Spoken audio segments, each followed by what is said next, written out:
Hi friends, welcome to our channel. ఈరోజు అయితే వాక్కాయ పప్పు అండి. చాలా టేస్టీగా ఉంటుంది. అందరూ తప్పకుండా ట్రై చేయాల్సిన రెసిపీ అది. ముందుగా కందిపప్పు తీసుకోండి, మీకు కొలతకు తగ్గట్టు తీసుకోండి. నేనైతే 1/2 కప్ తీసుకున్నాను.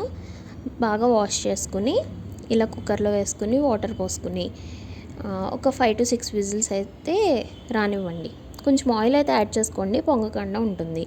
తర్వాత మన మెయిన్ ఇంగ్రీడియంట్ వాక్కాయలు బాగా వాష్ చేసుకుని బాగా క్లీన్ చేసుకోవాలండి. ఎందుకంటే మట్లో అవి ఇవి ఉంటాయి కదా, బాగా క్లీన్ చేసుకుని మధ్యలోకి అయితే కట్ చేసుకోవాలి. వీటిని హాఫ్ కింద కట్ చేసుకుని అందులో సీడ్స్ ఉంటాయి, ఆ సీడ్స్ అయితే యూస్ చేయకూడదు. ఆ సీడ్స్ బాగా క్లీన్ చేసేసుకుని అవైతే మనం పప్పులో వాడుకోవాలి. చాలా విటమిన్స్ మినరల్స్ ఉంటాయండి. విటమిన్స్ కూడా ఒక 2 టైప్స్ విటమిన్స్ కూడా ఉంటాయంట. డయాబెటీస్ కూడా చాలా బాగా యూజ్ అవుతుందంట. నేను చాలా సార్లు విన్నాను. చూసారు కదా, ఇలా ఈ సీడ్ ఉంటుంది. ఈ సీడ్ రిమూవ్ చేసుకుని మీకు కావాలంటే చిన్న చిన్న పీసెస్ కింద కట్ చేసుకోండి. నేనైతే హాఫ్ కిందే కట్ చేసుకుని అదే వాడుకున్నాను. ఇవైతే పక్కన పెట్టుకోండి.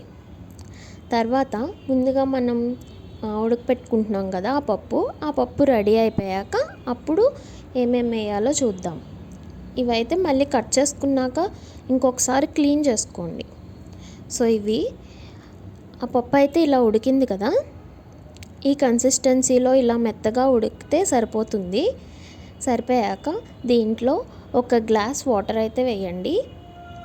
వేసి ఒక 4 to 5 చిల్లీస్ సన్నగా కట్ చేసుకున్నవి, నెక్స్ట్ ముందుగా మనం వాష్ చేసి పెట్టుకున్న వాక్కాయలు ఇవన్నీ వేసేసి 1 గ్లాస్ వాటర్ వేసుకుని ఇందులో 1 స్పూన్ పసుపు, రుచికి సరిపడగా ఉప్పు మీరు అడ్జస్ట్ చేసుకోండి ఉప్పు, నెక్స్ట్ 1/2 స్పూన్ కారం వేసుకుని ఒకసారి తిప్పుకోండి.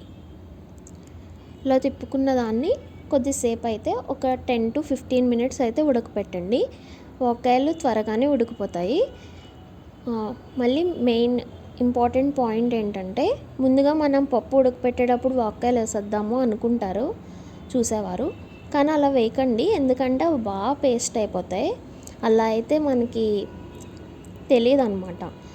సో ఇలా అయితే మనకి మామిడికాయ పప్పు ఎలా చేసుకుంటామో సో ఇలానే బాగుంటుంది. ఇలా స్మాష్ చేసుకుంటే సరిపోతుంది కొద్దిగా.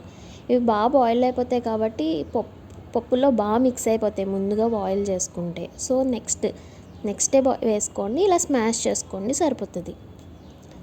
ఇలా స్మాష్ చేసుకున్నాక తాలింపుకి ప్యాన్ పెట్టుకుని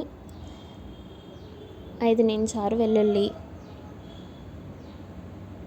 1/2 స్పూన్ జీలకర్ర, 1/2 స్పూన్ ఆవాలు వేసి ఒకసారి ఫ్రై అవనివ్వండి. అలా ఫ్రై అయిన దాంట్లో నేనైతే ఎండుమిర్చి వాడట్లేదు ఈ రెసిపీకి అనుకున్నాను. మీ అందరికీ తెలిసే ఉంటుంది, చల్ల మిరపకాయలు అవి వేసుకున్నాను. ఎందుకంటే అవి కూడా తినేయచ్చు కదా, అందుకు వేసుకొని ఒక రెబ్బ కరివేపాకు వేసుకొని ఒకసారి ఫ్రై అయ్యాక అది కూడా పప్పులో ట్రాన్స్ఫర్ చేసేసుకోండి. అంతే, ఒకసారి మీరు సాల్ట్ అడ్జస్ట్ చేసుకోండి సరిపోతుంది. చాలా టేస్టీగా యమ్మీగా ఉంటుంది, పుల్ల పుల్లగా చాలా బాగుంటుంది. మామిడికాయలు లేనప్పుడు ఇలా చేసుకోవచ్చు, కానీ చాలామందికి దొరికితే మాత్రం కంపల్సరీ ఒకసారి ట్రై చేయండి, చాలా బాగుంటుంది. Thanks for watching. Please like, share and subscribe. Thank you.